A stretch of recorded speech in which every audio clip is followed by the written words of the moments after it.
those tools and techniques had to complement transportation concurrency. So now we're seeing for the first time in 2013 the legislature saying you can go ahead and replace it, concurrency, with a mobility system.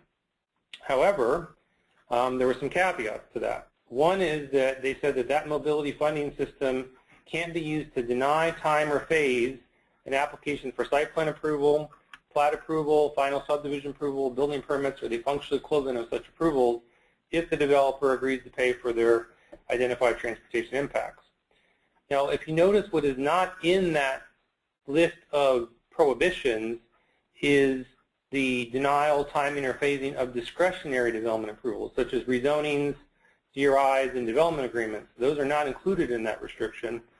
That's important because it's not only important to pass the system, but it's important if you compare it to what the rules are for transportation concurrency. Transportation concurrency, those same discretionary approvals, rezonings, DRIs, and development agreements, are subject to transportation concurrency and prop share restrictions. And you may not be able to, after 2013, deny those approvals based on transportation impacts if the applicant offers in good faith to enter into an agreement to pay for or construct their proportionate share of the required improvements. And when you're in the transportation concurrency world, you get thrown into this complex proportionate share calculation that has a very liberal definition of what is considered an existing deficiency or existing transportation deficiency. And some of those existing transportation deficiencies are roadways that could be included in an impact or mobility fee assessment under the dual rational nexus test. So that's an important distinction between mobility fees and transportation concurrency. Let's talk a little bit about the dual rational nexus test. One of the other things that was said in House Bill 319 is that a mobility fee-based funding system must comply with the dual rational nexus test applicable to impact fees. And they said that if you don't do that, you have to get shoehorned back. They shoehorn you back into that transportation deficiency prop share formula to determine impacts. So what this really is sort of a safe harbor for mobility fees, that if they comply with the dual rational nexus test, they have that ability to do that, and they don't have to worry about the existing deficiency or proportionate share calculation. That was an important concession that Pasco County lobbied for in the House Bill 319 legislation. Okay, so briefly, the dual rational nexus test it has what's called the needs prong, which is that there has to be a rational nexus between the proposed development and the need for additional capital facilities for which the fee or exaction is imposed, and there has to be a nexus between the improvement or expenditure of funds collected and the benefits accruing to the development, and that's generally known as the benefit prong.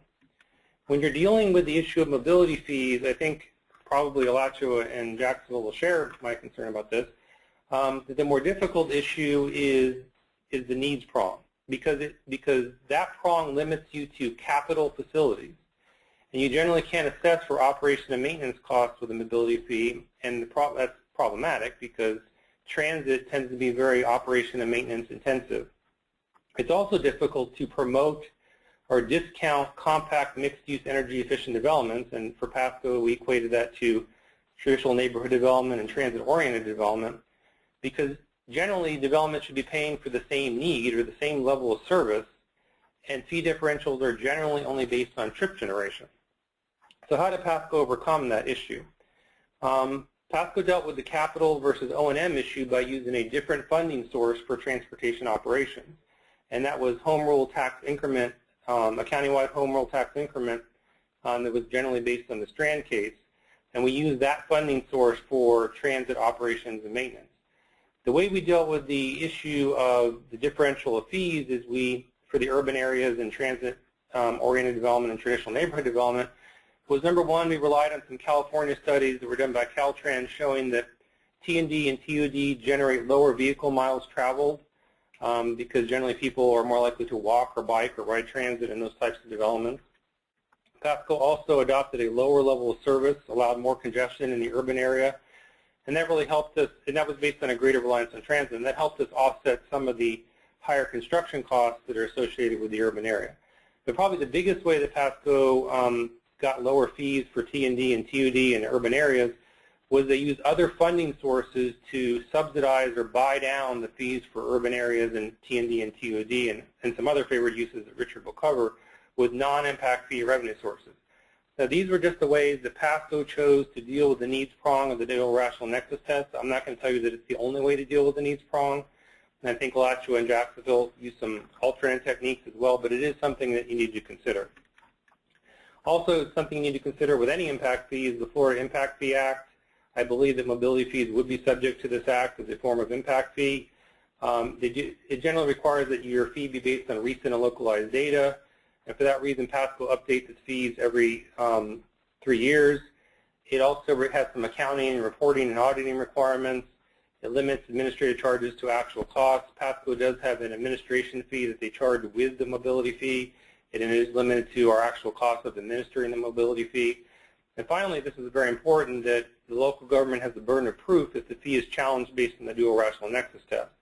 This is part of the reason that PASCO took a very conservative approach in terms of the dual rational nexus test and implemented that buy-down strategy for some of the fees that we were trying to subsidize.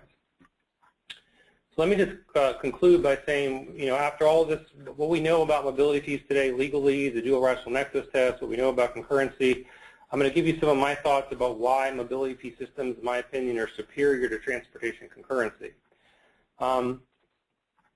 For one reason is that for mobility fee systems, as I mentioned earlier, your authority to deny or time or phase a discretionary development approval, like a rezoning, a DRI, or a project associated with a development agreement based on transportation impact, that's still alive for mobility fee systems.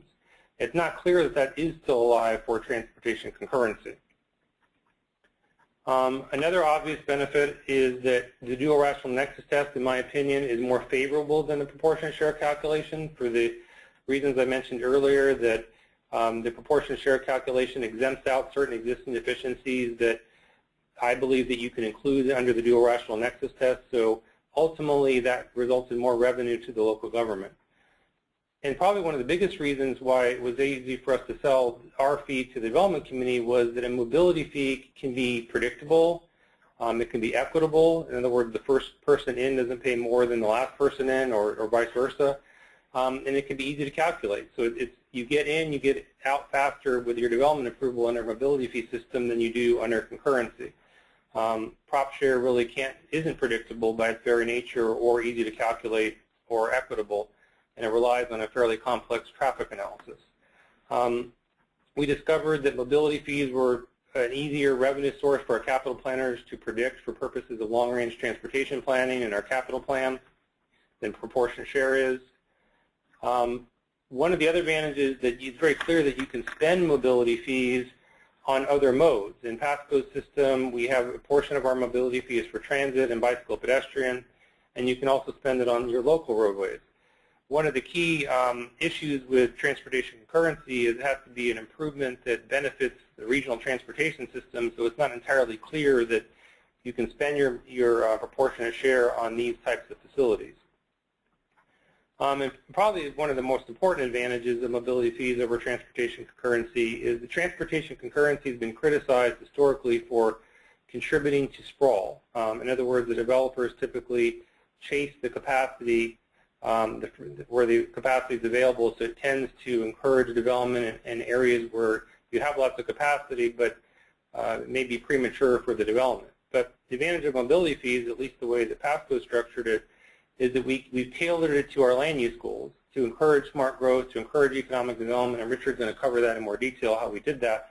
But that can help reduce the sprawl that transportation concurrency contributed to.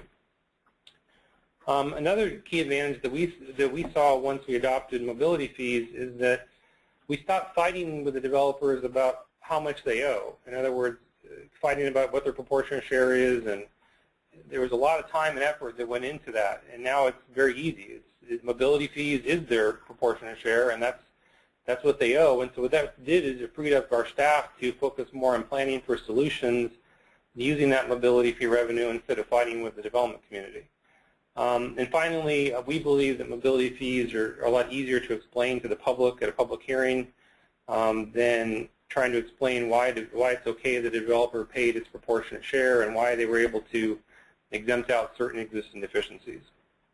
So those are my personal thoughts. I will confess that I'm a little bit biased as one of the creators of PASCO systems. So I realize that not everybody may feel the same way I do about mobility fee systems and transportation concurrency.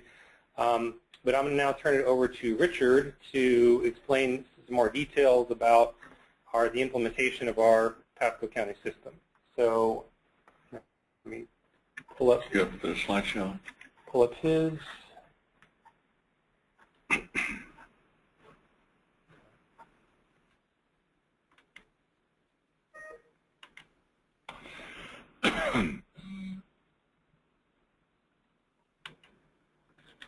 Okay. How are you? Okay, thank you, David.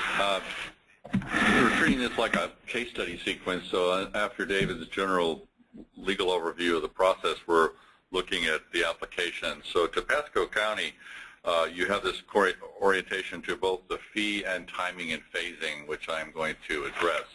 For those of you who aren't familiar, may not be in the Tampa Bay area or logged in, Pasco County is a major county of 500,000 acres across the north side of Tampa Bay, north of Pinellas and Hillsborough, and we've been traditionally the bedroom community to the major counties to the south.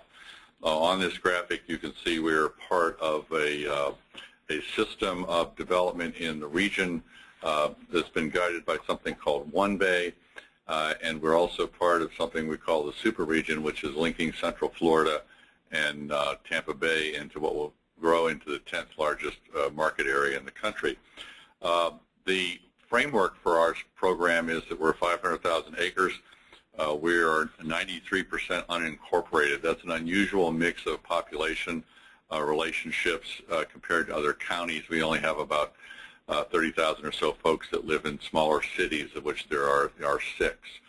Our 2040 projected population is a high-growth area. We had 35% growth in the last decennial.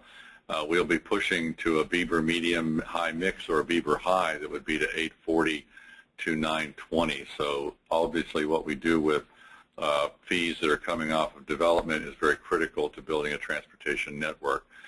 We are the greenfield growth area in that we have the majority of the dirt with access to it and utility capacity in the area.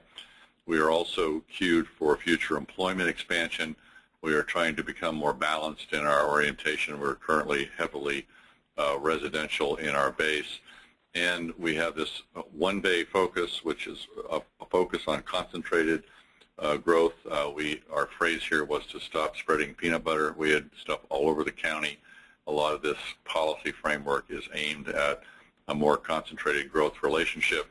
And the super region, which is this emerging linkage across the state between Orlando, major market, and Tampa Bay, is an evolution that we think is going to be really dynamic to our growth potential. At the time we were acting on this, the motivating factors were that we had 48% of our workers employed outside the county. We're the highest commuting population in the region and possibly in the state. We have this huge AM, PM peak hour flow to the south. We had a high unemployment at the point of adoption, 12%. We had the highest impact fees in the region, and that I would emphasize that that's a really key component, that if you're implementing something and you're able to adjust your fee structure and give a win-win to the participants, that certainly creates a positive environment for action. We had an unsustainable growth pattern, which was encouraging sprawl, and we also had this very residential-related tax base that we wanted to diversify. Transportation mitigation, we felt under prop share was actually encouraging sprawl. So we moved to a mobility fee, which gave us, in a July adoption in 2011, a consumption-based impact fee system that complies with the dual rational nexus test that David just outlined the elements of. It gave us the opportunity to collect monies for not just highway road systems, but to build it as part of roads, transit, and bike pedestrian systems. And to deal with O&M costs, operation and maintenance was addressed by gas tax and tax increment revenue. So we used, and a lot of the graphics you're seeing in what will follow flows from our LRTP, our long-range transportation plan, which we became the mobility plan for the mobility fee. So this particular LRTP was the framework for the cost affordable plan, which was being funded by the mobility fee.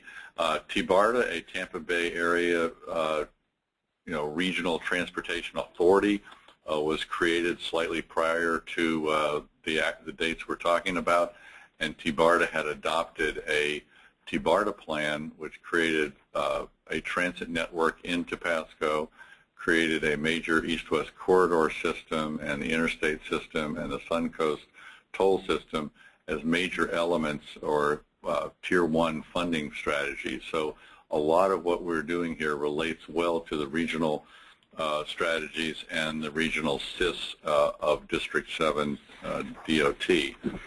The framework for concentrating our growth was built around transit-oriented development and being able to put two things in place. One, a urban service area, which is we were not big enough to create dense urban land areas under the statute, but we did create an urban service area for about 135 to 40,000 acres of the county in the area shown on this slide in light yellow.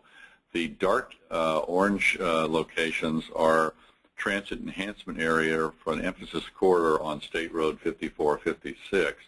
And of the 140,000 that's in the USA, urban service area, there's about 10% of it, or 14,000 acres, in the areas we want to do concentrated orientation to future TOD relationships. So we were setting up in our comp plan structure a framework that was then reinforced by the mobility fee framework. The quick overview, without going into the detail, is the traditional roadway improvement system. This is a county 45 miles wide, 18 miles north to south.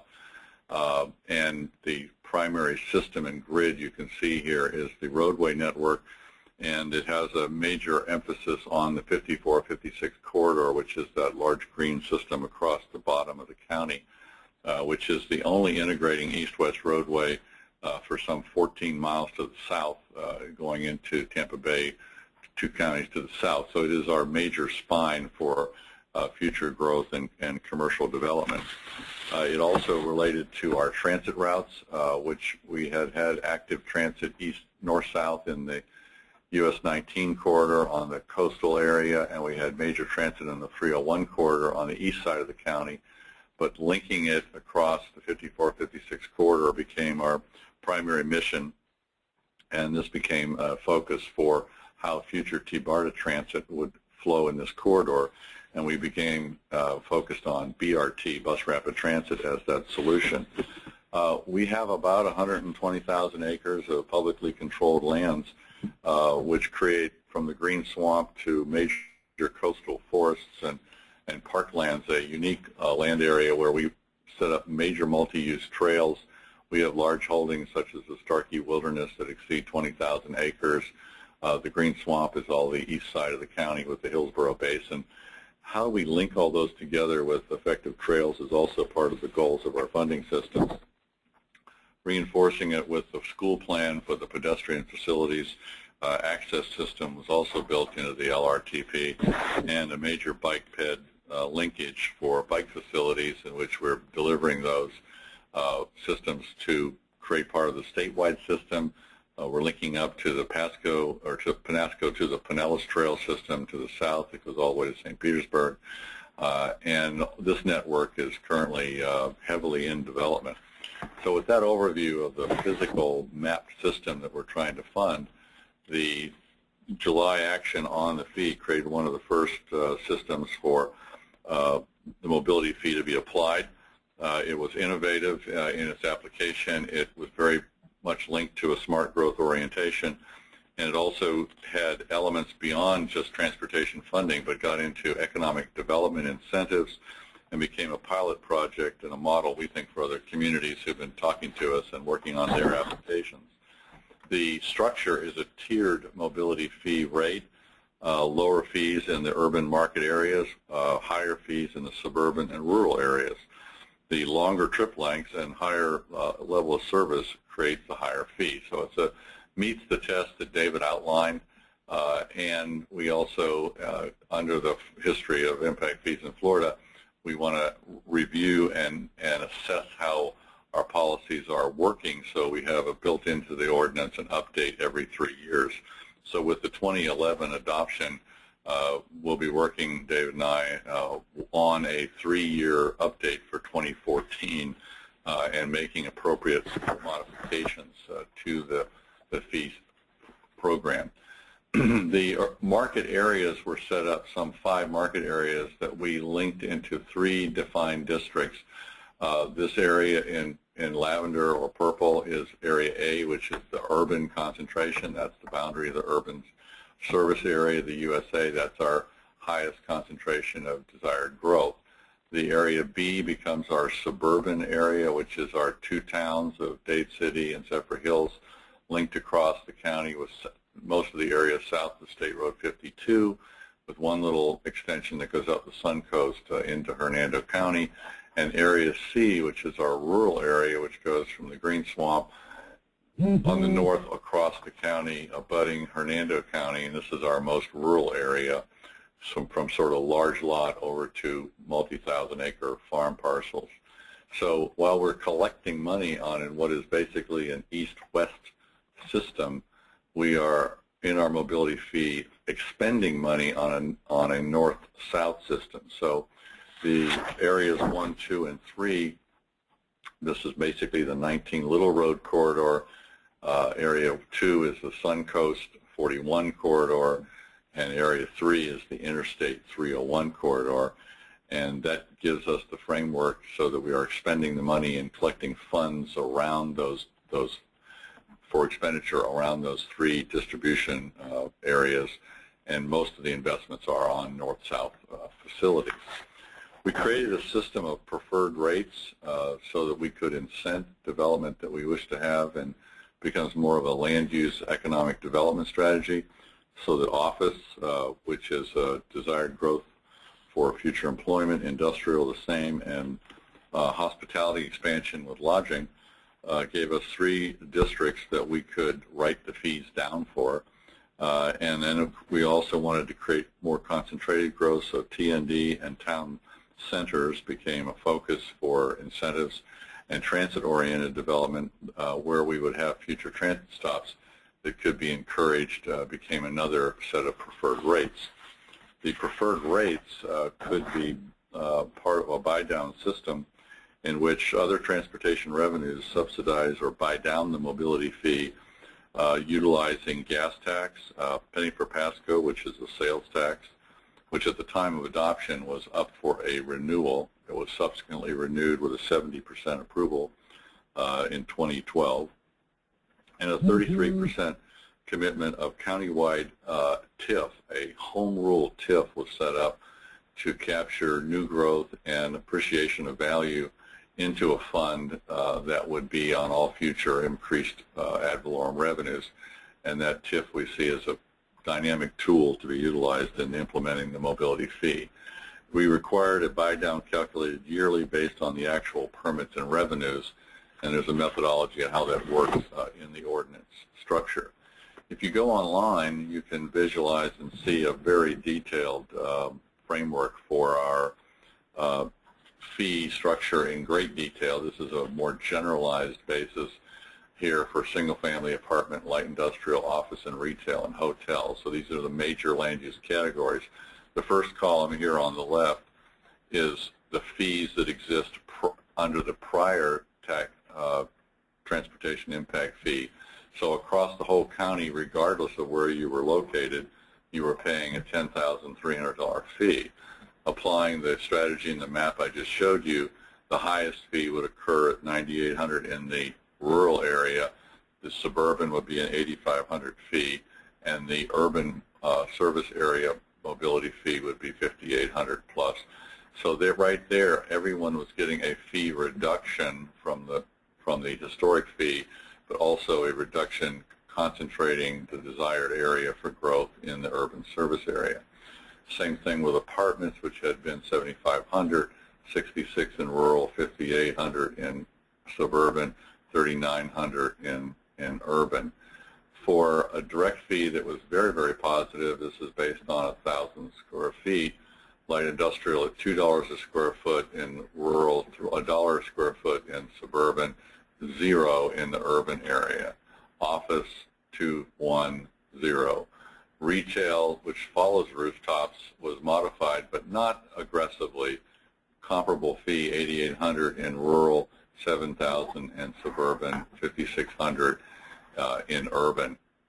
Hotel, which we opened 2 major hospitals and wanted a more aggressive tourist development program, we took those 3,100 fees and made them 1,100 in rural, 600 or so in suburban, and 0 in the urban service area.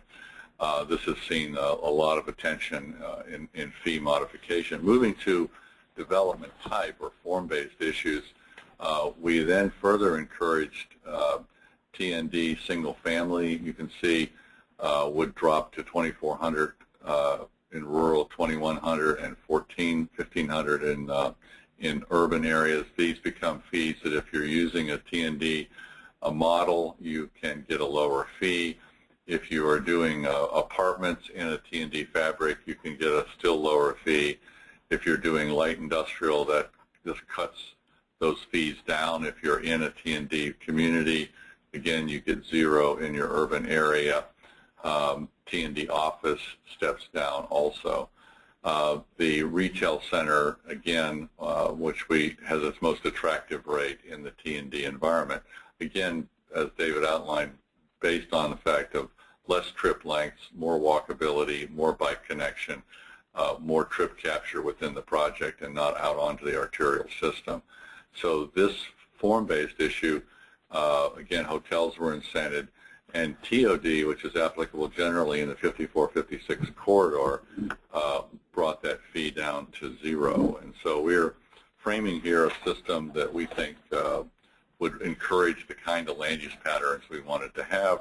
There's 2 examples here of a rural theater complex would generate a $21,000 per screen fee. If that same complex were built in, say, Dade City, which was considered a TND community, it would be $4,300 per screen. A more traditional development we all see all the time of, say, the community-level public shopping center out in the rural area, that would be $13,000 per 1,000 square feet.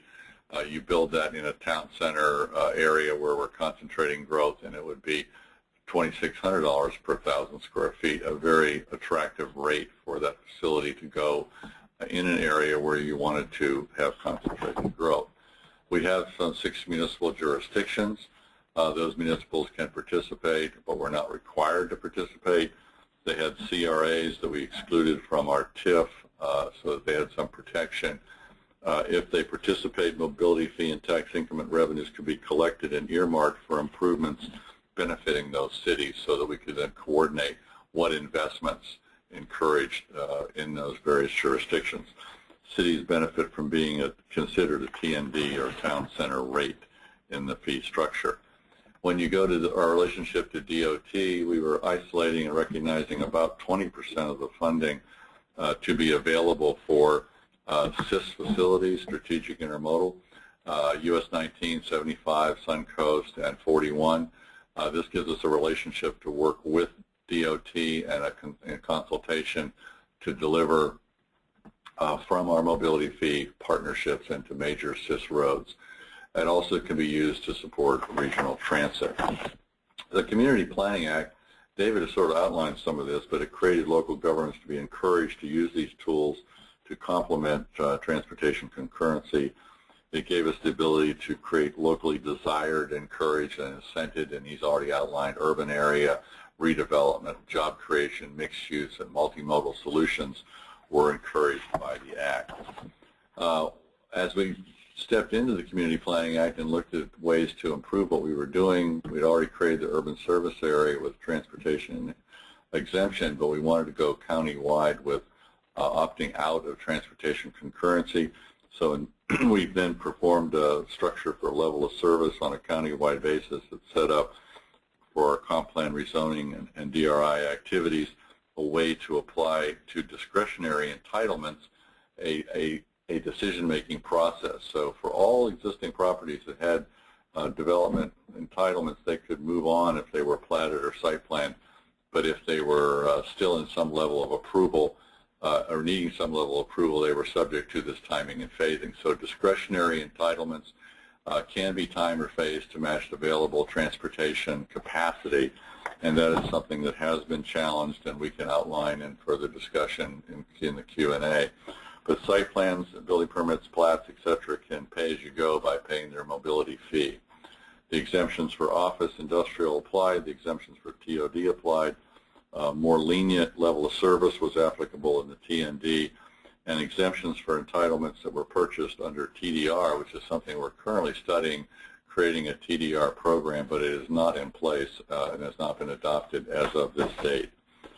So timing and phasing created a way that we could do a program that worked closely to our site plan review process.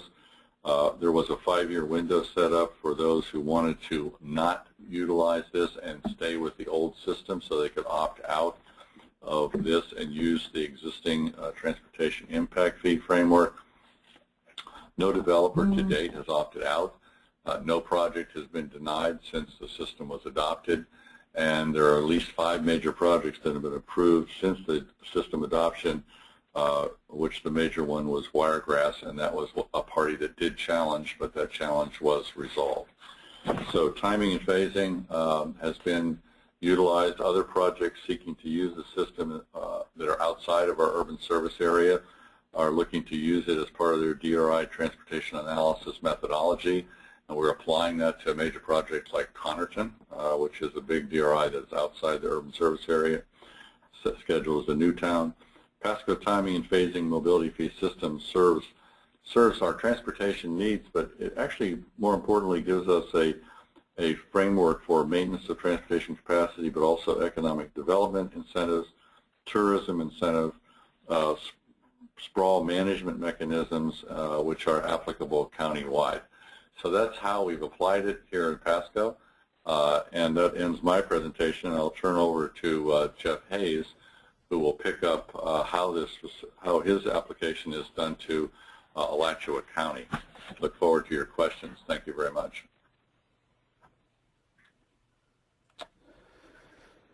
Thank you, Richard. I assume my screen is up now. I appreciate the opportunity, appreciate 1,000 Friends of Florida for putting this on.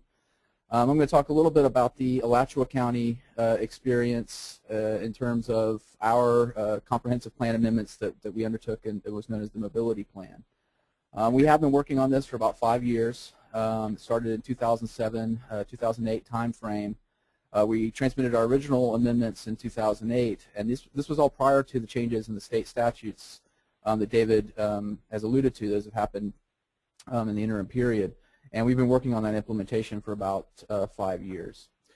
Well, the first thing we were looking at here in Alachua County is we were trying to see how we were going to get from both a land use and a transportation perspective from something that looked like this, where we had a proposal for development of regional impact. It was called the Spring Hills Development of Regional Impact. It was up near I-75 and 39th Avenue, for those who are familiar with Gainesville and Alachua County, up near Santa Fe College.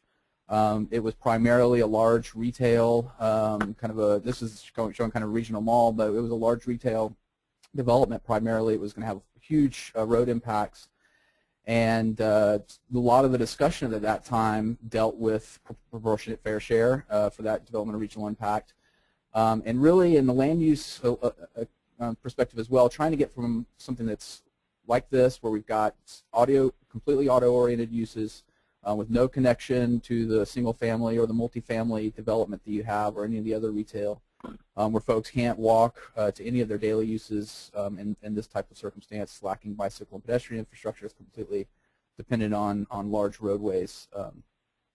That DRI was denied in that time frame. That was about 2007 by our Board of County Commissioners that started us on a path looking at how proportionate share and concurrency really wasn't working for us. We were going to have concurrency issues if we didn't deal with the transportation issues that we were looking at, and we were also looking for ways to incentivize a better land use strategy.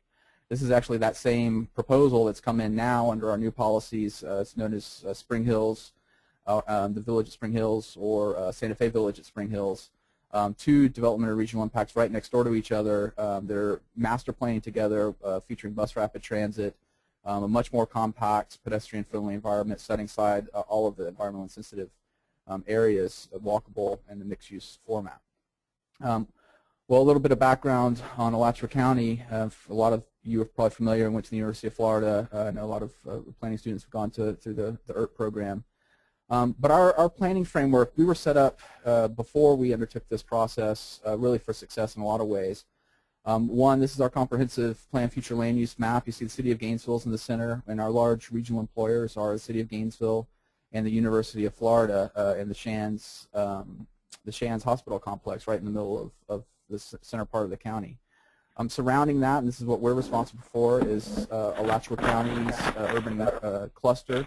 It's basically our urban growth boundary that we've had in place for many years, and has shown very little movement in the intervening time period since that was adopted in the late 80s. What you see here is most of this area has been developed as low-density, rather homogeneous, low-density subdivisions. You see, we've had activity centers, so we escaped a lot of strip commercial. We had a lot of our commercial and office non-residential uses shown in a inside of these dense areas, but mostly along our major roadway networks. In 2005, we adopted a lot of very good conservation measures, strategic ecosystem regulations, where if you have strategic ecosystems on your property, you kept all of the density you were allowed on your property, but you needed to cluster on 50%. We also had a 20% open space requirement countywide. So a lot of what we had set up had protected our natural resources, but we hadn't done much to incentivize density actually within our urban growth boundary area. Or the mobility plan had basically three prongs. There was a land use component, a transportation component, and a funding component, obviously, to help pay for the transportation and the mobility needs. The land use component deals specifically with transit-oriented development and traditional neighborhood development, and try to streamline those types of approvals, and I'll go into a little bit of that here in just a second. We also had the transportation component was a multimodal plan. We did have some roadway connections, some additional crossings of the I-75, some new roadway capacity. We were looking at express and premium transit and bicycle and pedestrian infrastructure. The major funding portions that we put in place to this to date are multimodal transportation mitigation, and that's basically our somewhat analogous to mobility fee. I'll go into some of the similarities and differences to the PASCO program. We have also instituted a tax increment financing, home rule tax increment financing district, which I'll go into, and we're looking and receive some local match and federal funds using those local funds as our local match. The land use component for our plan amendments deals specifically with traditional neighborhood developments and transit-oriented developments. The design principles are similar for both of them. Basically, they're walkable in a block format. But I think the major change that we made in our comprehensive plan was we made these uses allowed by right in a lot of our land use, future land use and zoning districts. So that area that I showed earlier on our future land use map, inside our urban cluster boundary, was inside that yellow low-density residential area, these were allowed by right. And that was a big change. In the past, we had a lot of special approvals that were required to get these types of developments in place. And these were the developments we had been saying all along we wanted, but you would need a future land use amendment. You would need a zoning change, probably a plan development, which is a very discretionary on the part of the Board of County Commissioners, without a lot of surety going into that process, and also the amount of time that it would take. Additionally, we did adopt an urban service area. That was part of what David was speaking to in the 2009 changes, where we adopted an urban service area. So developments of regional impact inside that very tight boundary, there was no need for a development of regional impact process, and I'll go into that a little bit more. Just in terms of design, it's something everyone's very familiar with. This is a picture of Baldwin Park in Orlando. We were looking at block format. We're looking for parking to be interior to blocks for very pleasing pedestrian areas and very walkable and certainly mixed use. And one of the things I'll also mention is that mixed use in these types of developments is not an allowance, but it's actually a requirement for a mix of uses. In terms of the transportation portion of the plan, the mobility portion, it was multimodal. We did have new road improvements. We did have a network of multi-use paths. Little plane, so it's got a green strip. We do have a bus rapid transit component, and I'll show that on the map here in just a second, with dedicated transit lanes to reach some of these areas where we knew we were going to have the potential for new development. It's not a it's not a mobility fee per se. It's an agreement-based program. In some ways, it's similar to what the City of Gainesville had been doing under their transportation concurrency exception area for many years. In some ways, it was an alternative to traditional concurrency. As I mentioned, this was adopted prior to some of the changes in the state statute, but it fits well within the changes that have taken place subsequently. We did invest some already approved development. Some of the lower density residential subdivisions we already had building in the county were vested into our transportation impact fee. That was important to them. It is a pay-and-go system, and that mitigation is due at the building permit. That's when it's paid. It uses similar factors to our original transportation impact fee in terms of trip length. It is a vehicle miles traveled based program. It's the basis for it. It is a one-time payment. It's just on new development or redevelopment that causes an increase in trip impacts on the transportation system. It's an improvement-based system. One of the things that our development community very much liked, I think David and Richard touched on this, was surety. This is a lookup table where going into the project what you're going to pay based on your use and your intensity. And that was very important and something when we were dealing with proportionate share. As David mentioned, we spent a lot of time arguing numbers and traffic studies, and not as much time as we should doing the actual proactive planning. So I think that's a big improvement on this system over our previous system. The infrastructure is consistent with our long-term capital improvements element. That was another change, is that we adopted, instead of having a 5-year capital improvements program, capital improvements element, we adopted a long-term capital improvements element that went to the horizon year of our comprehensive plan. And what that's allowed us to do is actually look for the opportunities where we know we're going to have new greenfields or redevelopment to be able to plan proactively for that transportation infrastructure, even if it's going to be out into the future. We have reduced the mitigation for transit-oriented and traditional neighborhood development because those, and as David mentioned, those do have a reduced vehicle miles traveled or reduced impact on the transportation system, and that's how we work that into our structure. When we went to a multimodal system, we had an existing transportation impact fee in place. One of the things we had to do was to show, if we were providing the mobility that the county commission was looking for, if we did that in a roadway only, provide that capacity in a roadway only format, it was going to be actually much more expensive than to do a multimodal program. This is just an example. This is 39th Avenue. This area is right on the edge of the city and the county boundary. But you see development, and you see development built right up to the roadway. If we were actually to 6-lane that roadway, we're going to have business impacts that were going to be far in excess of the number we were going to have to do for our multimodal program. As you see there in the roadway only mitigation for a 2,000 square foot home, when we did the analysis, was going to be about $13,000 for that unit. Under our adopted T&D our adopted multimodal transportation mitigation program, or MMTM program, that's about $6,000, and if you do it in a traditional neighborhood or a transit-oriented approach, it's actually much less. Moving on, just real quickly, we do have districts. One of the differences between Pasco and Alachua counties and I believe Jacksonville system that Bill will get into after me is we have a rather homogeneous area. This is the area that we're responsible for outside the City of Gainesville limits. It's relatively low density, some commercial. It's not somewhere where we have different infrastructure needs. The infrastructure needs are fairly homogeneous, in the mobility needs outside of this area, outside of the City of Gainesville. So we have one fee structure that covers these 3 districts where we spend the money collected in the districts inside. We have a northwest, a southwest, and an east side district. This is just an example. It's the table that was adopted of the mitigation cost. It is pay and go, as I mentioned. We don't have to do timing and phasing.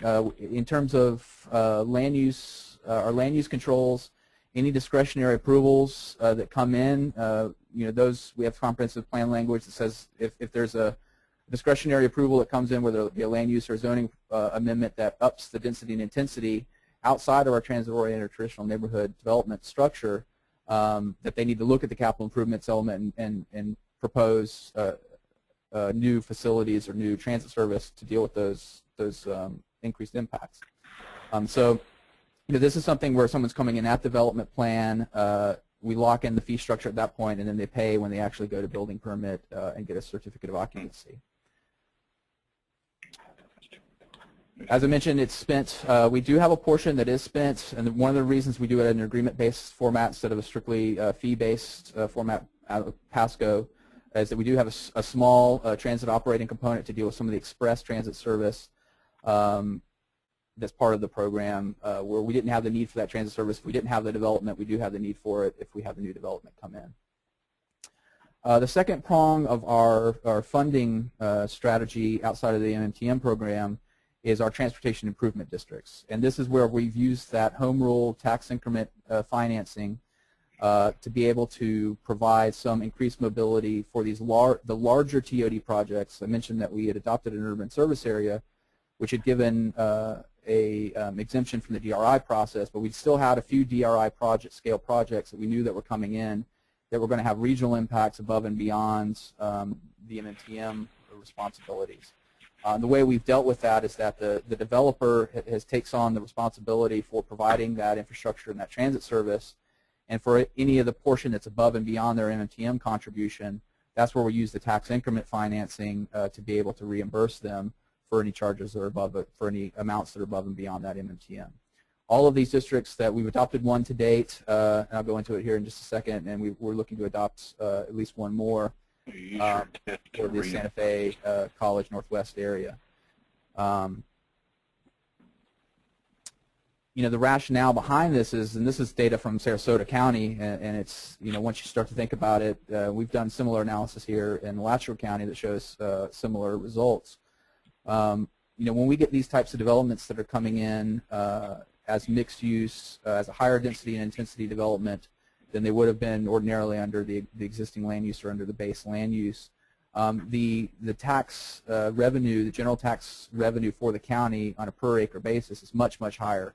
Obviously, even the low-rise mixed-use development, when you look at going up from residential to some of your commercial uses, even the low-rise mixed-use project has a many multiple effect for tax increment finance or for tax revenue for the county, and that's where we've made the case to take a portion of that. And in the case of our tax increment districts, we're taking between 25 and 30% of that tax increment to be able to use for these specific mobility and transit uses. We have adopted one of these to date. This shows the map of our system. This shows where we're planning our dedicated transit lanes, and you see these circles, the numbered circles, where we knew we had the opportunity for transit-oriented or traditional neighborhood development based on whether it was a property that was right for redevelopment or a greenfield property. We have adopted one. You see where the circle number 19 is, just west of the city of Gainesville. It's called Celebration Point. We called it our Southwest Transportation Improvement District, where the new development, which is located approximately right here, we adopted an area a little bit larger than the new development area because we expect to have some ancillary redevelopment alongside this traditional transit-oriented development.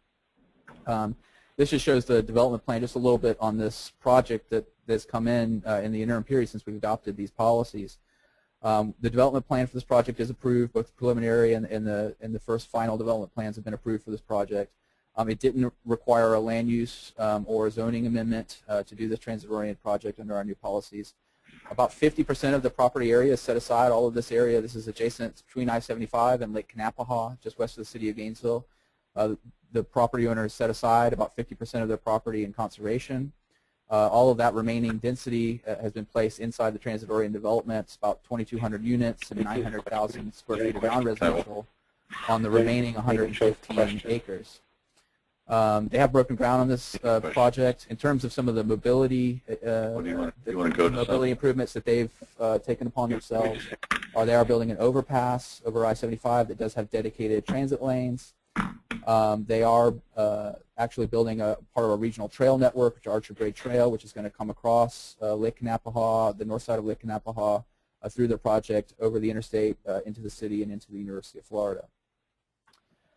And they also, part of the development agreement we have with the project is that they will be funding frequent transit service as they build this density and intensity into the University of Florida.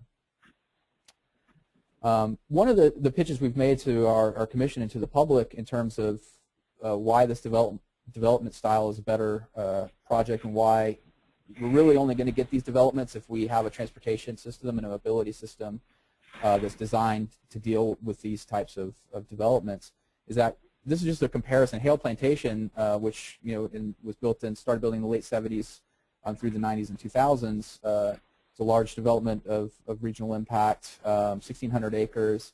It has a small village center in the center, which is a great example of an early traditional neighborhood development. But the project overall is very large. It's got a golf course community. It's got 2,600 units on 1,600 acres, or about 1.65 dwelling units per acre. When we look at Celebration Point, it's got 115 acres with 2,200 units and 900,000 square feet of non-residential uses, some hotel and other uses. One of the problems we've had here in Alachua County is coming up with roads for funding for maintaining our existing infrastructure. And a lot of that goes back to the development pattern we had developed here over from the 60s through the early 2000s. Hale Plantation has 37 miles of lane miles of road that we, the county, have taken on and have to maintain. Well, Celebration Point is going to have about 3 miles of roadway, and a lot of that is because it's being obviously built more densely and intensely than Hale Plantation. We did a fiscal impact analysis on the project on Celebration Point, and this is using, after the tax increment was taken out, showed that it would have about a $33 million over the about 20-year time horizon. Would have about a $33 million net plus for the county coffers. If it had developed under its low-density land use, that was its kind of early underlying land use, after taking out the tax increment financing would have had a deficit for the county. So it does make sense for the county to try to incentivize in any way it can these types of developments in the county. And just a couple of kind of to summarize, one of the things that I think we've been successful with here is that we did plan proactively. We did involve our development community in the discussions. We did have projects who saw a market in this type of development for our market. Obviously, that's a big deal. No one's going to build anything they don't think they can sell. We planned our transportation system. This is where we're showing dedicated lanes. We knew where we had right-of-way available or where we could construct the facilities in existing right-of-way. We knew where we had greenfield or redevelopment taking place, and to plan that transportation system to take advantage of those two assets. I think the other big thing here is planning regionally. Both Pasco, obviously with the scope of the amount of their population that's in the unincorporated area, and also, of course, Jacksonville being a consolidated government with Duval County, they had to deal with their plans, dealing with the regional framework inside of their plans. Well, we had to deal with other stakeholders. We had the City of Gainesville. The regional transit system, which is a very successful transit system. I think it has the highest per capita ridership in the state, is actually a City of Gainesville department.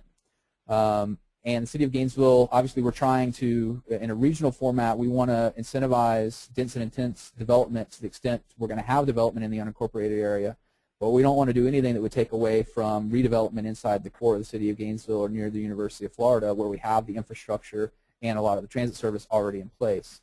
The City of Gainesville has a CRA, and so the system that we've set up in concert with the City of Gainesville system, if you're inside the core of the City of Gainesville and in the University of Florida, there's a community redevelopment area, and you can receive a package, an incentive package, to go ahead and redevelop portions of your property. We have a big redevelopment area right between the university and downtown called Innovation Square that's kicking off, and next time you're up in Gainesville, it's worth taking a look at. And and the other redevelopment areas around the core of the city provide that type of package. When you go to the outskirts of the city does have a kind of a similar mobility type system where there's some mitigation payments, and then obviously you go out to the county, there's additional our MMTM because we have more requirements for infrastructure and transit service that haven't been built to date.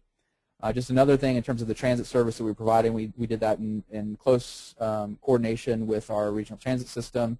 They have a alternatives analysis to find out where the best route for the BRT within the city of Gainesville limits is. We've been very active in that process, and that's about to wrap up here in the next month or two. They brought in where we had already planned to have the system with where it made the most sense in the city of Gainesville, and we'll be able to use our MMTM and tax increment financing as a local match if they go after federal funds for both capital and operating for their BRT system. So that concludes my presentation. I'll go ahead and hand it off to Bill, I believe, who will give a little bit of the Jacksonville experience.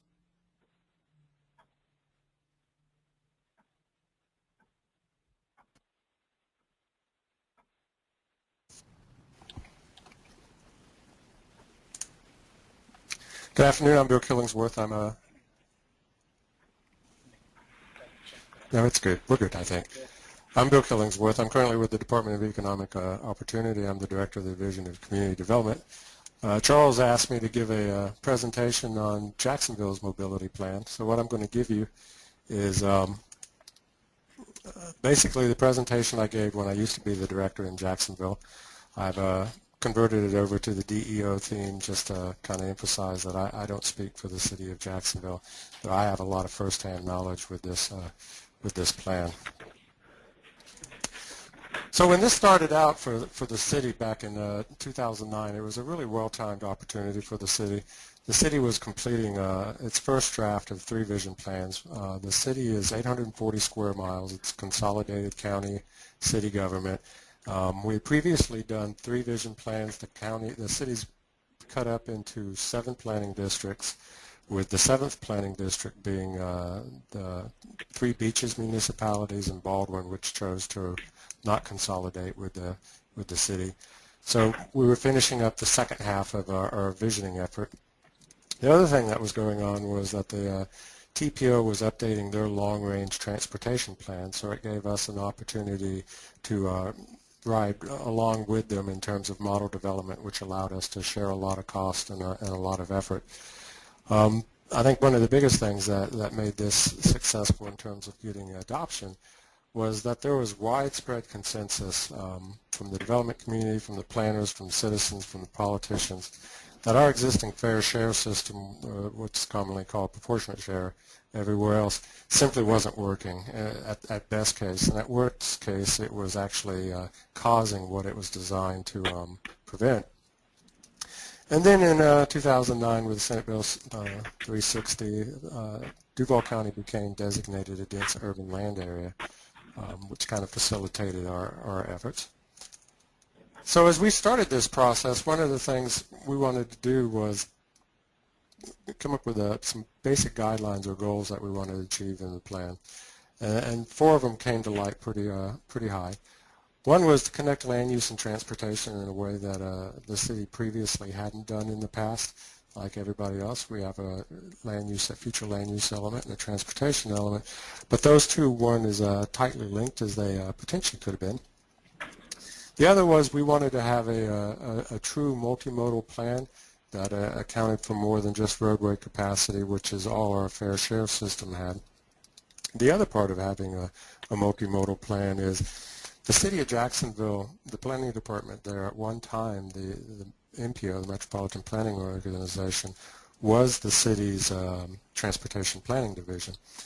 As the metropolitan area grew, there became a desire to make that independent from the city, which was great for the region, but the downside to the city was it literally ripped our transportation planning division out of the city and placed it into the TPO. So there were a number of years there where we weren't doing any long-range transportation at all.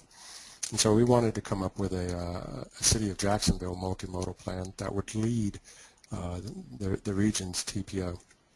and their long-range transportation plan. We also clearly wanted to have a mechanism in which we could fund the mobility improvements that we were seeking. And we wanted, as part of that land use transportation connection, we wanted the program to actually incentivize those things that we felt created quality growth and development.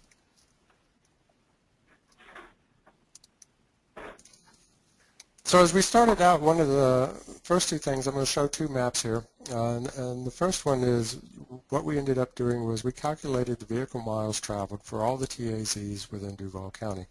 And this map is kind of what popped out of that, and the lighter green colors are the lowest VMT, and then it goes out until you get to red, which is the highest VMT.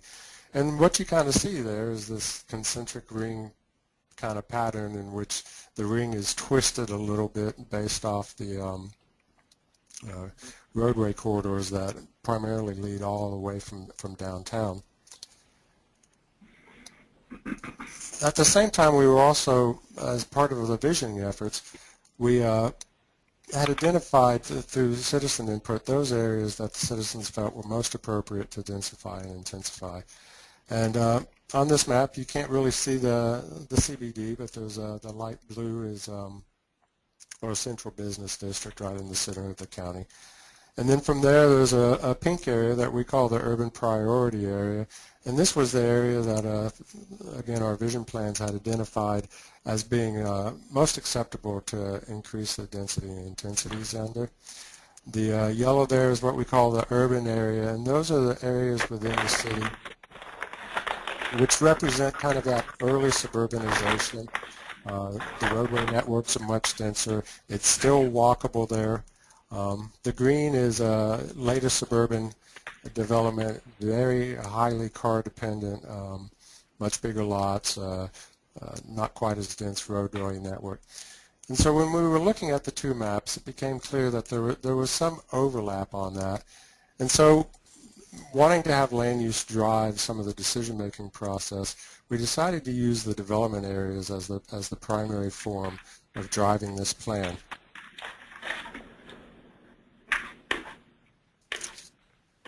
And so I've already kind of gone through in terms of the areas and how we came about them and what we call them, but I think one of the important things is our mobility plan included a complete rewrite of our future land use element and our transportation element so that they were linked together. What we call the mobility plan was really a document to describe how to change our comp plan to meet our mobility objectives.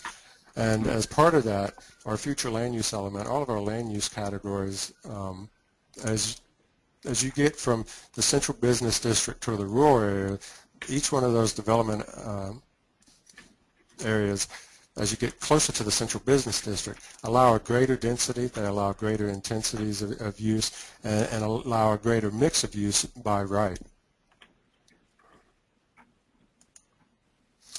And so this kind of shows you kind of how the breakout of the vehicle miles traveled for each of the development areas, and this is average vehicle miles traveled for the TAZs that fell within those areas. And this becomes important because it later on becomes a part of the calculation for our mobility fee. So like I said, we wanted to create a multimodal plan that addressed all modes, bicycle, pedestrian, and transit, as well as single occupancy vehicles. We're a big county, and we have a diverse built environment and rural area. So we had to address all the modes. I'm going to kind of go through real quick. The process that we used was basically the same process that your MPO would use to identify the deficiencies in terms of roadway capacity. We added rail. Our MPO does bicycle planning, so we kind of densified their network to meet our needs, and created a list of projects that would meet all of our deficiencies. It was kind of an ideal list in an ideal world. And again, these are kind of the typical ways in which projects would be prioritized underneath an MPO model. But then kind of what we did different was, so that what that ended up doing was, in terms of calculating, in terms of our VMT analysis, what that gave us was the total vehicle miles traveled for the city. It also gave us those average vehicle miles traveled for each of the development areas. And then we had this ideal list of improvements across all modes, which if you created an ideal list, it creates a very big number in terms of funding costs. And so then what we needed was a sieve to kind of sort out the projects and kind of draw a line as to which projects would get funded and which ones weren't. And we did that by, we took the Florida Quality Level of Service handbook and kind of adjusted it to meet the city's needs. And we set up what we call mobility zones, or what the city calls mobility zones. And there are 10 zones across the city. And what we looked at for each mode inside each zone as a system, what the level of service would be. And as you look through the city here, you'll see District 1 is down in the southeast corner. District 2 in the pink is kind of the east center. And those represent kind of that 1990s and later suburban development style. As you go around counterclockwise, 3, 4, 5, and 6 really represent the more rural areas of the county. And when I show you our mobility score, that becomes important because they don't have a very dense roadway network. And so what we ended up doing is weighting our scores based off context. When you look at, again, in kind of the purplish color 7 and then the cyan 8 and orange 9, that represents that first ring of suburbanization around our urban core. And it's much denser there. Again, it's much more walkable, much more bike-friendly, and much more supportive of transit. And then in 10, which is our downtown, that is the densest area. That's where the tall buildings are. And so that represents our most dense and intense use of land in the city. So when we looked at for each zone, we came up with a quality level of service for each mode. And then what we did was we weighted each mode based off the context of the built environment in that zone. So if you remember, I said 1 and 2 was that post-90s suburban development style. And so we weighted the auto mode higher than the other modes at 60% because it's still auto-dependent, but we wanted to give credence to the other modes.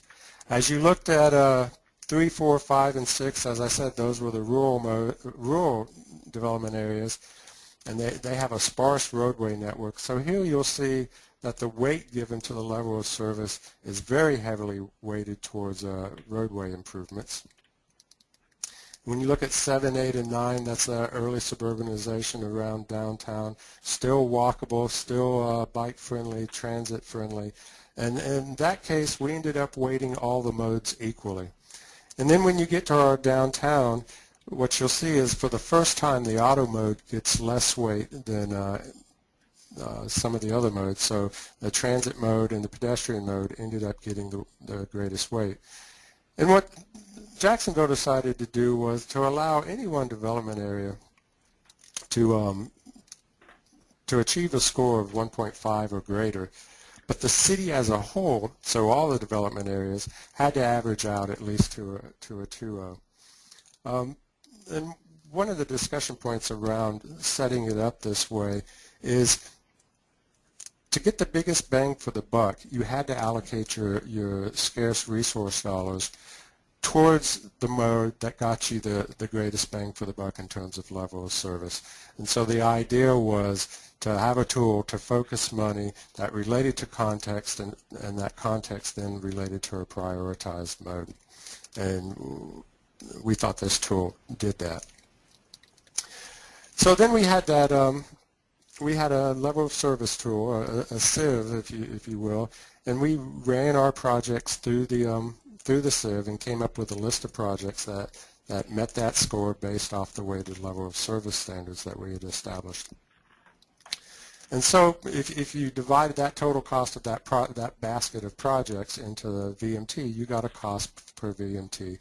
And the Jacksonville mobility fee is simply the cost per VMT, which is fixed. It doesn't change, times the cost of the average vehicle miles traveled in the development area, which again is fixed and doesn't change, times the number of daily trips that the project will develop. Jacksonville was very comfortable with the trip generation. Most of the developers, most of the consultants they used, and the planning staff were comfortable utilizing that. So we didn't come up with a chart. We just used the ITE trip generation manual. And then in terms of the rational nexus test, the fees are applied to the defined geographic area, and then the money is spent back in that zone, which kind of hits the need benefit prongs that were talked about earlier. But the other thing we wanted to do was, aside from mitigating impacts from transportation, was to use it as a tool to drive a built environment that we thought was better than what was being done. And we did this by allowing for trip reductions off the daily trip generation that the project would generate. And so what we did was, in California, they have an air quality model that's called URBIMUS. And one of the questions they looked at when they were developing that model early on was, does the ITE trip generation manual adequately calculate trips for a more urban environment? And their conclusion was no, because the way the trip generation manual is put together is, as planners and engineers do trip surveys, they turn that into ITE in a standardized form, and ITE generates the linear regression and the tables that are used for trip generation. The challenge with that is almost all the development that had taken place in the prior 50 years is a suburban model. And so what the URBIMUS model attempts to do is, rather than creating a new mechanism to come up with a trip generation, you still calculate trip generation just like you would out of the ITE, but then you get percentage reductions based off such things as the density of the roadway network, the bicycle network completion, sidewalk network density, household density, number of employees, mix of uses, the density of transit stops, and the availability of local serving retail. And what it does is it looks at all of those things within a half-mile radius. The model is actually a pretty simple spreadsheet. You can easily calculate these things, so it doesn't generate a whole lot of argument in terms of discussion of whether they exist or don't exist. And you plug those into the spreadsheet, and it gives you a reduction in terms of what the standard trip generation was. And so when we modeled that and we looked out in the rural area and the suburban area, what we saw was maybe a 1 or 2% reduction in trip generation, and we kind of just attributed that to statistical noise in the system. But when you got into the urban area, then you started seeing 10 and 15% reductions, and as you got closer to downtown, you would see 20 and plus percentage reductions, which generated a real nice reduction in terms of driving development, but it didn't do too much in terms of actually incentivizing. So one of the things that Jacksonville allows is you can do a development in a greenfield area, and then based off your site plan, if you're incorporating all of these mixes, you plug that into the spreadsheet based off the site plan, and you can generate the equivalent reduction as though you were locating in one of our more urban areas. So that was the tool we used to kind of incentivize a design pattern that the vision plans indicated would be more pleasing and acceptable to the citizens. Again, the mobility plan, the plan is tied to the comp plan, and it has the same horizon year as the comprehensive plan does, but part of it is it's also dynamic. So every 5 years, in line with the North Florida TPO's long-range transportation plan, the mobility plan will be reevaluated. So that allows for changes in context, vision, and it also allows for the plan, now that it's in place, to be more prescriptive and lead the long-range transportation plan, whereas in the past the city often reacted to the long-range transportation plan. And then we're looking at in the first 5 years, the city of Jacksonville, as part of their comp plan, was to collect data and establish baselines to evaluate whether or not over the long term they were actually reducing vehicle miles traveled, which was one of the goals stated in the plan. So in terms of policy implications, what we believed who were putting the plan together was that the tools that we were using incentivized infill and redevelopment, unlike concurrency, which probably disincentivized it. The trip reductions that we used as part of the Urbemus model would incentivize quality growth. None of the plan is, in terms of the design pieces of it are mandatory. You could just do a straight up vehicle miles traveled. The fee per vehicle mile traveled, the average vehicle miles traveled in the development area and the number of trips, and just do the style development you wanted. But because there was significant incentive in terms of changing design to meet those thresholds to get reductions in your trips, we guide the market. We don't mandate it, but we provide the incentives and the tools to help them get to the place where the community wanted them. It's a long-term plan focused on the future, driven by the horizon of the comprehensive plan. And I think, like the other two speakers talked about, that it is much more predictable than our fair share system is.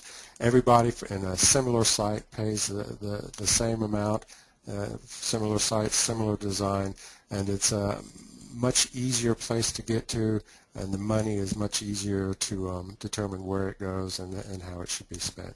So with that, I will hand it back over to, I guess, Charles, and I think we'll take questions at this point.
I'll recue back to you, Charles.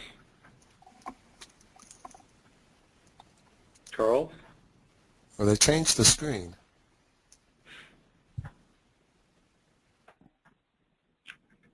Yeah, Charles, we can see your screen, but we can't hear you.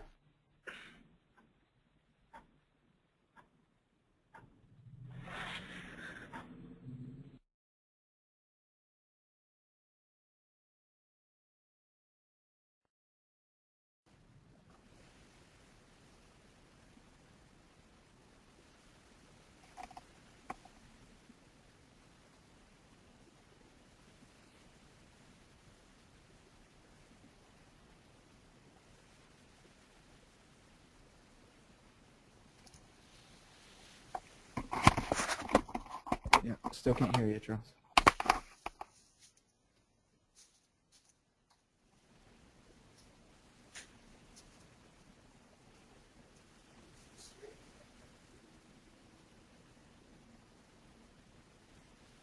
If you do get any questions across the system, you could go ahead and type them in. Maybe we could just start answering them if you don't get your audio worked out.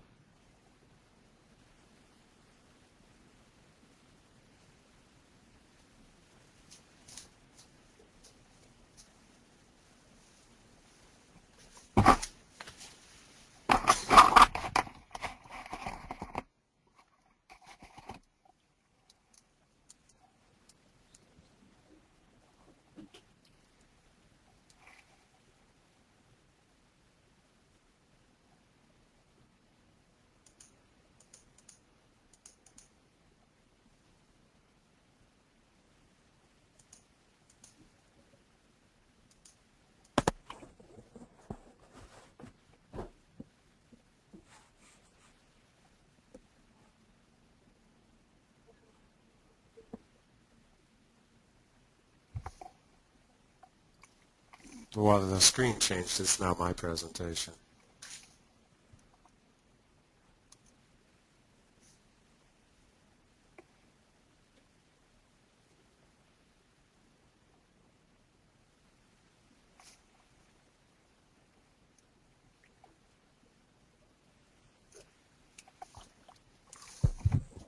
You want to just dive in?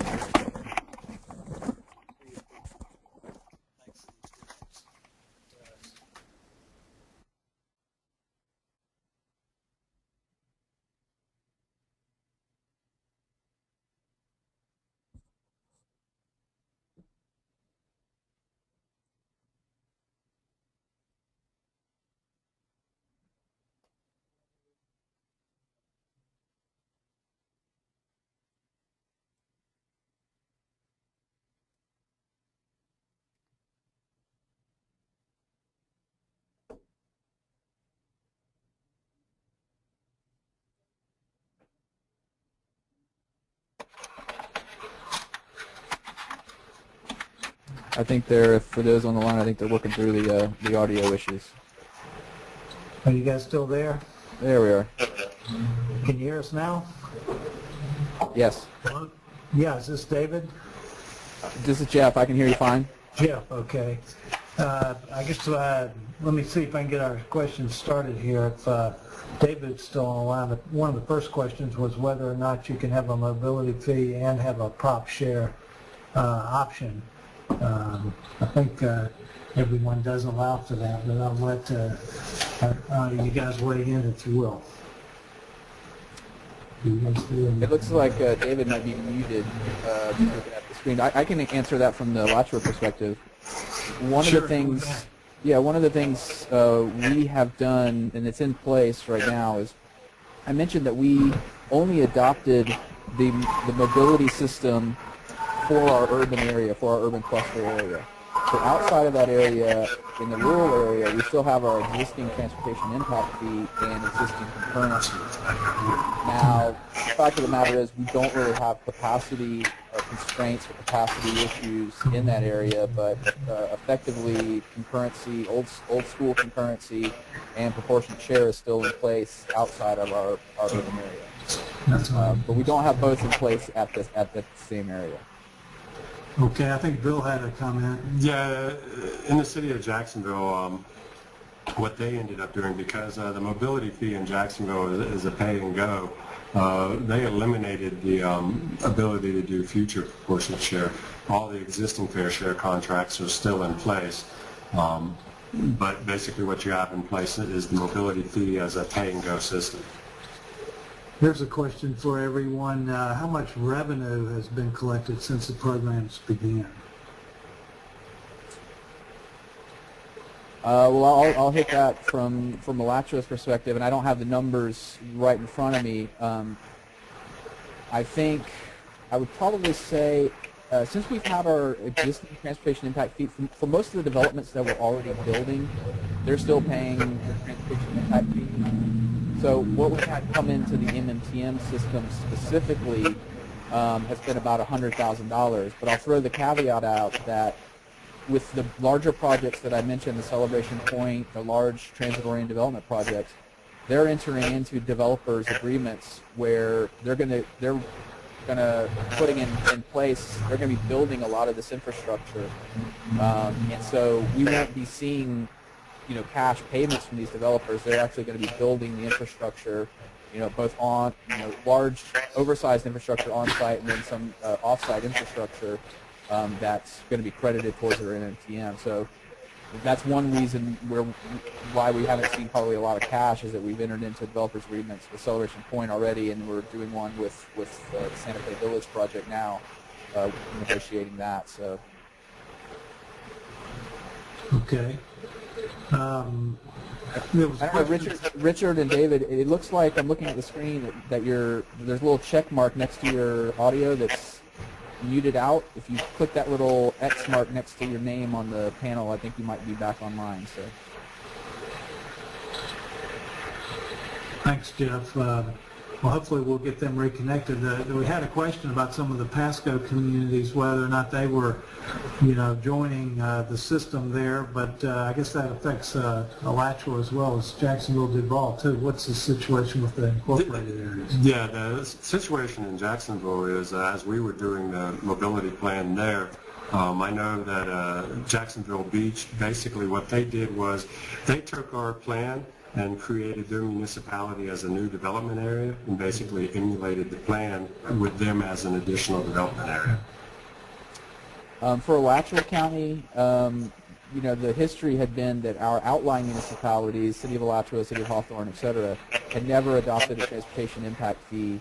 And so there hasn't been a lot of interest from them in adopting transportation mitigation measures at all. So they haven't adopted. The City of Gainesville had a transportation concurrency exception area, which is how they collected mitigation, and they've adapted that under the new statute. So they're not formally a part of our system, although they're doing something very similar. And the fee and the mitigation amounts, while probably a little bit less than ours, are in terms of what I was talking about in terms of the regional plan, make a lot of sense.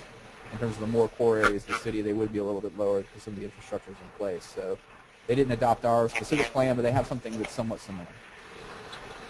I believe most of the programs mentioned bus rapid transit systems. The question was, what's the status of those in the different communities at this point? Well, once again, this is Jeff in Alachua. I'll go ahead and take it till if Richard and David get back online. But for Alachua County, as I mentioned, we're doing an alternatives analysis inside city limits, City of Gainesville, and then it's actually included some of the area to our northwest and to Celebration Point, that's in the unincorporated area. So that's about to wrap up here in the next month or two. We'll have a locally preferred alternative, and we'll be able to go after federal funds for the entire system. As I mentioned, we've already entered into a developer's agreement with Celebration Point. That included dedicated transit lanes throughout their site and over the bridge that they're building into the City of Gainesville. We just approved the preliminary development plan for the Santa Fe Village project. It also included dedicated transit lanes, stations, all of the amenities you would think of with BRT through their site, and then actually off-site in front of Santa Fe College. Down 83rd Street, if you're familiar with this area. So it's ongoing now, and Celebration Point thinking they're going to break ground on the bridge. So actually we'll start to see some pavement in the ground and very soon. Mm-hmm. There was a specific question, Jeff, about Celebration Point, and that was, what about the impacts from Gainesville to Celebration Point itself? How is that accounted for? Well, one of the things we did was when we were putting together the entire system, we were looking at everything. One of the big, the capacity constraint and the congestion constraint that we have there is just to the south of Celebration Point is Archer Road and I-75 interchange, and that's a major bottleneck. And if you're familiar with Gainesville, that's Butler Plaza just to the east of I-75. And so they're building a parallel roadway that's going to take off from Archer Road, go over the interstate, and Butler Plaza is also expanding inside the city. And so that's going to be a major traffic reliever, not to mention the transit component. So they want all of the traffic they can get from the City of Gainesville, especially to their non-residential, retail, et cetera components. And we're looking for this overpass to be a major reliever for traffic. We've been planning very regionally with the city. We haven't had the need really at this point to have pavements going back and forth, except for the transit service, obviously, because we contract with the city to provide transit service to the unincorporated area, and that's the plan for RTS going forward with this system. Are you reading us now in Pasco? Can you hear us? We can, Richard. All right. Very good. Let me back up and thank you. We didn't mute, but somehow we got muted, so. Okay, that happens. Let's go back and pick up a couple of questions for you guys. There was a question about how much revenue had been collected annually, and we heard from Jacksonville and Alachua. Do you have a figure in Pasco? This is David Goldstein. I don't have that number at hand, but If the person who asked that question wants that number, I can give it to them. My email address is dgoldstein@pascocountyfl.net, and I'll be happy to email that information to whoever asked the question. Very good. There was another question for Pasco about any of the incorporated areas that might have joined your program. Is that, what's the status of that? Well, we have done some presentations to some of the incorporated areas of Pasco County. Pasco County is a little unique because the majority of the county is unincorporated, so our municipalities are relatively small. There's been 2 or 3 of the municipalities that have approached us that might join our system. They haven't joined yet, but we're in discussions with them. Their biggest fear is actually not the mobility fee, it's the tax increment component of our system, and they have some concerns about how that impacts their CRAs. So we're trying to work that out with them. We're hopeful in the next couple of years that some of them will join in our system. Very good. I know the common thread for all the programs is a densification credit or incentive, and the question that we got was, that seems to spark a lot of controversy, with the public in general when you're talking about density increases. How did all 3 of the communities deal with that? Did you have a public champion that bought into more density, or was that just something the elected officials promoted? How was that addressed? Well, I think in Jacksonville's case, that was addressed. It was something the residents recognized that for Jacksonville to continue to grow and to compete with its surrounding neighbors, that one of the paths for it compared to its surrounding counties was to provide a more urban product. And so the citizens recognized that, and that kind of came out. We spent about 18 months prior to working on the mobility plan on visioning efforts for the city, and that's where that consensus on where and how much it should occur came about. I'll touch on that in one, just a little anecdote is that, that project that I mentioned, the Spring Hills DRI, when it was denied in 2007, we had to rent out the Santa Fe College gymnasium to contain the public that had come out in opposition to that project. And Charles, I know you'll recall that. Yes. But now that project, we've abandoned both the DRIs for Spring Hills and Santa Fe next to it. We've approved the preliminary development plan for Santa Fe, and quite literally, we had one person at the hearing, this was about a month ago, for Santa Fe Village, and they were in support of the project. So just to tell you how, the public wants this, the developers see the market for it. Just real quickly, we had another project as a traditional neighborhood development, which had much more closely interfaced with an existing neighborhood. And we had, what you might think of as kind of the typical responses just to any development going in next to an existing subdivision. And it was a mixed-use project, 4 or 5 units per acre and 15,000 square feet, relatively low intensity, but more than was in the existing subdivision. And we did deal in our comp plan and code with buffering existing residential uses, making sure that there's adequate buffering for those types of uses. But it definitely has changed the conversation that it's not a zoning hearing, it's a development plan approval hearing. So in terms of the discretion available and conditional approval available to our county commission, it's a little different. So, and it helps get the density that everyone said that we need and want, while at the same time being meeting the neighborhood's needs to the extent practical.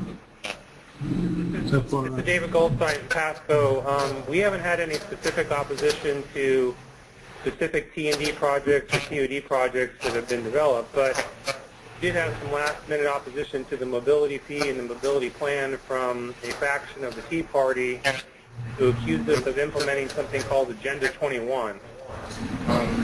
And I won't go into all the details of that, but the way we were able to overcome that is I think our board had ownership of our fees before they ever got that opposition from the Tea Party. Some of the board members liked the fees for the economic development uses.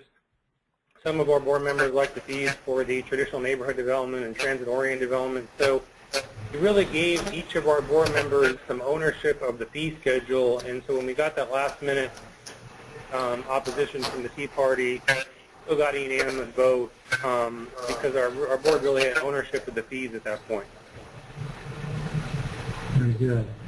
There was a question about how the benefits to a developer are defined in the different approaches. Is it primarily just reduced cost, or is it more of a incentive for a market product that's more in demand than traditional development patterns?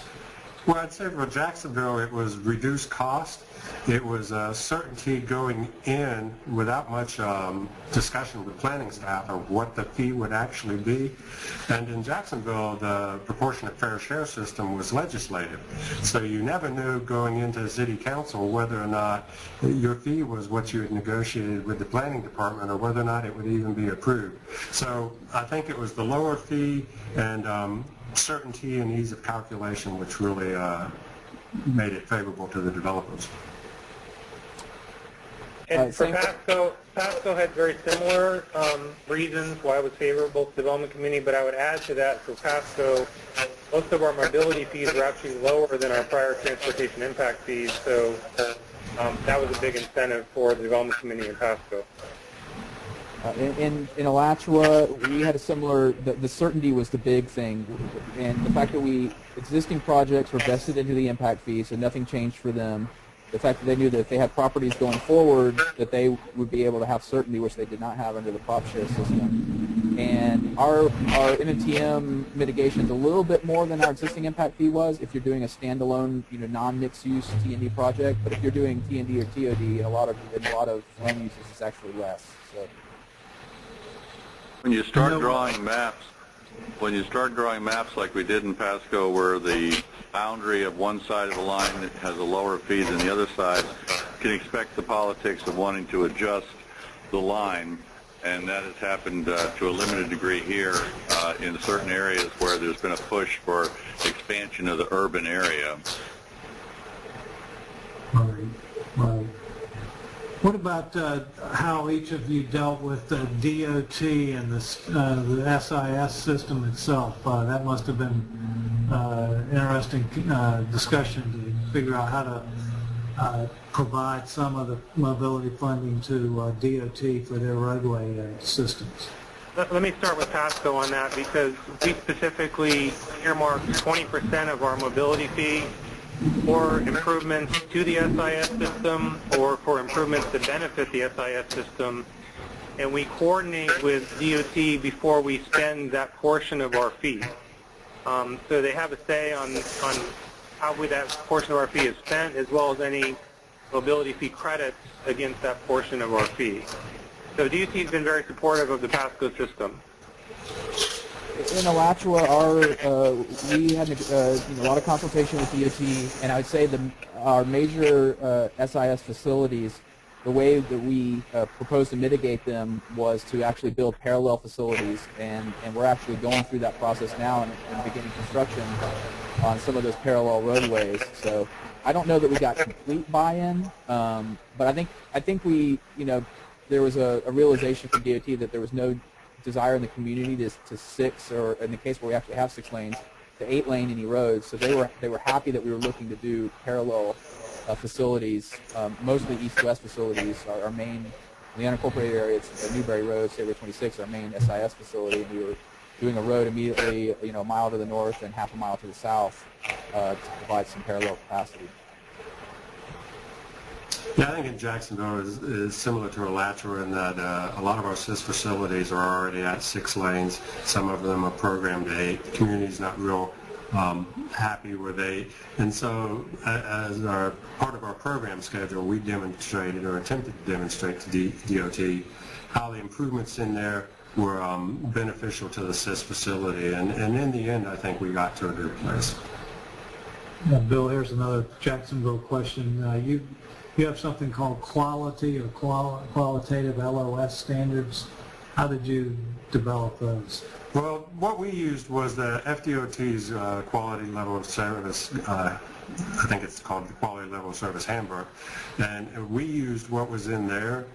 We did modify it because the roadway system and the pedestrian, it's more link by link, and what we were looking at was a zone. So our level of service is zone-based as opposed to individual link by link based on road or some other form. But basically, the bike and the ped are straight out of the quality level of service handbook from FDOT. Here's a question for Pasco, and I believe Alachua as well. How were the impact? How was the reduction in fees using impact fees as an example? And I believe this was a Pasco figure from that was initially a $13,000 fee that was reduced all the way down to $2,000. Was that the Pasco system? Yeah, Pasco, I don't know if it was as high as 13,000, but it was over 10,000. And in some cases for T&D, it went down to as low as 1,000 or 2,000. Right. So what's the question? I don't know what the question is. Well, just the difference in the cost differential, how was that accounted for in the overall scheme of things? I take it they were questioning, if you had an impact fee at say $10,000, how did you justify dropping it so much? I believe that was all based on your TOD or TND type systems with reduced vehicle traffic and internal capture, but there may have been other. Yeah, that wasn't all of it. The reduced VMT reduced the fees somewhat, but it didn't reduce them down to a quarter of the other impact fees. So we use this buy-down concept where we use these other revenue sources to subsidize the fees for T&D and TOD that beyond what the reduced fees would be just based on VMT. So we did that in part because the developers told us that the cost of building T&D and TOD is higher than it is for building typical suburban development. So we were trying to put T&D and TOD on a more equal playing field with suburban development to offset those additional costs. Yeah, I think in the Jacksonville model, one of the things that drove reducing the cost was prior to the mobility fee, we had a proportionate share system that we called fair share system, but we didn't have impact fees. So what that meant was some people were paying and some people weren't. Under the mobility fee system, everybody pays. So if everybody's sharing the cost, the average cost goes down. Good point. And in Alachua, I mean, if you're building a standalone development, the actual mitigation amount is a little bit more than our transportation impact fee, but not significantly more. And there is a benefit to going to a T&D and TOD, and basically that is because they have a reduced trip impact. And I think we've got time for one last question. All of you had a pretty similar strategy for dealing with operating and maintenance costs, but I wondered if you could just touch on that again, because I know that's a big issue for anyone operating a mobility system. Well, Pasco relied primarily on, to increase the transit service in our urban area primarily, we earmarked a portion of our tax increment revenue. It's an accounting-wide TIF, so it does generate a substantial amount of revenue for increased transit service, and that's primarily going to operation and maintenance. It's really earmarked ad valorem revenue. Okay. I think that is, I think that the tax increment methodology probably is the best way to do it. And, that's what we're doing around our TODs because they have such a need for transit and providing this transit. That's why we're putting a portion of that tax. It's not countywide, our tax increment. Of course, ultimately having a regional funding source, and, we have discussed going after the Charter County transportation surtax here in the past, and I think ultimately some type of regional funding source like that is the way to tackle O&M, but you have to get the public to be able to buy into the system first.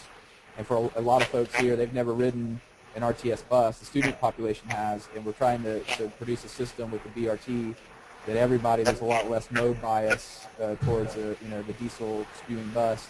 It's a very attractive system. So I think once we have that in place in the pilot model, people will be willing to vote on it. Actually, one more last question would be, if you had to give local governments one piece of advice from each one of your perspectives, what would it be if you were converting from concurrency to a mobility fee system? Well, I mean, I'll jump in on that one. I think the important thing is what you're seeing is you're seeing three different systems that share some commonality, but they're adjusted to meet the local community's needs based off what that local community sees its future as. And so I think it's important that any community that's looking at going this route understand what their vision is and what the common desire for their future is, and recognize that in these three examples or other examples you might find somewhere else, there may be bits and pieces that you can take and modify to suit your needs, but in general you're going to have to customize the ideas that others have come up with to meet your local community's needs. For PASCO, I would say the important thing I would recommend is trying to get early buy-in from your development community, your economic development community, and your board. The one mistake that I saw to the county to the south of us in Hillsborough, they tried to roll out a mobility fee. It was, I think, 10 or 15, in some locations, 10 or 15 times their prior transportation impact fee. And it really went over like a lead balloon. So we tried to avoid that by getting some early buy-in through some stakeholder input from our development community and our board. So when we got to the final public hearings, there really wasn't much controversy about the fees except for the resistance we got from the Tea Party. I'd echo that from David, and just to say it was easier for us, I think, at the time because we had the prop share. Really, I mean, no one liked prop share. It was really not a very fair system for anyone involved, and it would cause a lot of consternation for everyone. So it was easy. Coming up with this a alternative to that was easy. Now, I think local governments, the concurrency's gone. That you can just get rid of concurrency. You don't have to do any of this if you don't want to, but it really is imperative from us as planners to be able to put forward, as the good public policy that this is why we need to do these things and plan proactively, because once the problems are there with congestion or with lack of mobility options, it's very difficult to deal with them once they're here. You got to be proactive about it. Very good. Well, with that, we'll end our session. I want to thank David and Richard in Pasco County and Jeff from Alachua County and Bill here with DEO speaking on Jacksonville's system. We will look forward to you joining us for future webinars. And again, remember, this is a free service offered by 1,000 Friends of Florida.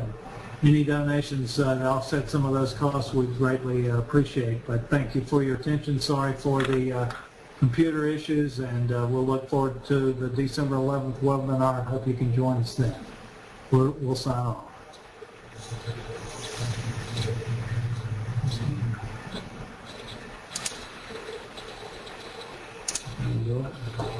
Thank you very much.